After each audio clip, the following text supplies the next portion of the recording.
In this problem, we need to find the amplitude, period, and phase shift of the function, and then we'll go ahead and graph it. So I'll start with the amplitude, and that is just the number that's multiplied out front.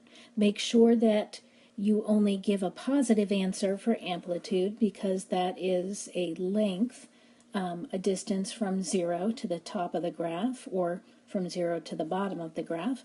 And so in this case that would be a 4. Next we have the period of the function.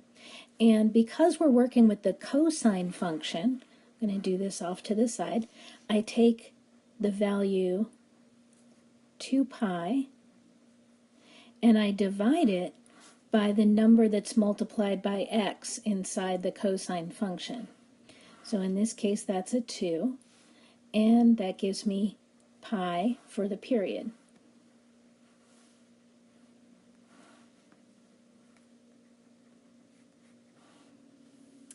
And last we have the phase shift. And what I like to do for phase shift is not use a formula. Rather, what I'll do is I'll take, the expression that's inside the cosine function, that whole expression, and I set it equal to 0. And then I can just solve for x. So I have 2x plus pi over 2 equals 0. And I subtract pi over 2 from both sides, and that gives me 2x equals negative pi over 2. And if I divide both sides by 2 or multiply by 1/2, then I get minus pi over 4, and that's my phase shift.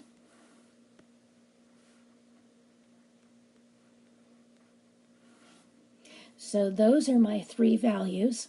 Now I'll go ahead and graph the function. So now I'm ready to graph the function, and I've got my axes laid out, my x and y axes, and I'm going to label my axes. This is very important. So I'm going to start with the amplitude just because that's easy and we don't have any vertical shift. So I will put -4 down here and 4 up here, and I really just need the extremes there, and of course we have 0 in the middle that we're going to use, but we don't really label that as 0. So that's all I need to do. I don't have to label them 1, 2, 3, 4. I can just put the extremes there. Now for the phase shift and the x-axis labeling, I am going to put in a value at each place that we have a key point. So I start with my phase shift, which is negative pi over 4. And I know that my first period is going to go from negative pi over 4. I'm going to go pi units, so that's going to be 4 pi over 4. So this would be 1, 2, 3, 4. Here's where I'm going to end up at the end of the first cycle.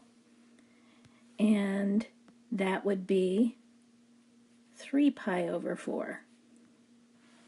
And then I'll go another pi units total, 4 pi over 4. 1, 2, 3, 4. And I end up here, and that would be 7 pi over 4. And now I'm going to label all the stuff in between. So, except for 0. Leave that out. I got pi over 4, pi over 2, 3 pi over 4, and then pi. Then we get 5 pi over 4, and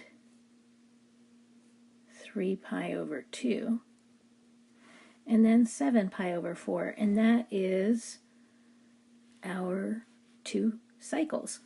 All right, so now I'm ready to graph my function, and we are working with cosine function. So that means that I'm going to start in the up position. I like to just designate them as either up, middle, or down. And remember, we're phase shifting over. pi over 4 units to the left. So my first point is going to be up here. And let's try to line that up. On the exam, you're going to have gridded graph paper, which makes it a lot easier to graph. And then when I go to 0, go to the middle, next point, down, next one, middle, the next one, up, and I just keep alternating up, middle, down, middle, up, and so on and so forth.